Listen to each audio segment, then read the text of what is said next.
সাগরে লঘুচাপ আর এর মধ্যেই সমুদ্র বন্দরে ৩ নম্বর সতর্ক সংকেত। উপকূল জুড়ে বাড়তে পারে ঝড়ো হাওয়া ও বৃষ্টি। আবহাওয়া অফিস বলছে আমরা ওয়াইফাই ছাড়াই ধূপধাপ আপলোড করি, কারণ আমাদের কাছে বেশি জিবি আছে। বেশি জিবি জিতবেন মাই জিপি অ্যাপে। উত্তর বঙ্গোপসাগর ও পশ্চিমবঙ্গ বাংলাদেশ উপকূলীয় এলাকায় তৈরি হওয়া লঘুচাপটি আরও ঘনীভূত হতে পারে। এর প্রভাবে চট্টগ্রাম, কক্সবাজার, মোংলা ও পায়রা সমুদ্র বন্দরে ৩ নম্বর স্থানীয় সতর্ক সংকেত দেখাতে বলা হয়েছে।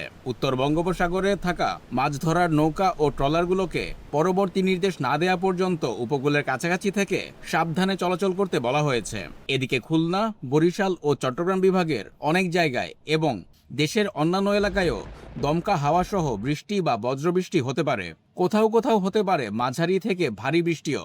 আমরা ওয়াইফাই ছাড়াই ধূপধাপ আপলোড করি, কারণ আমাদের কাছে বেশি জিবি আছে। বেশি জিবি জিতবেন মাই জিপি অ্যাপে।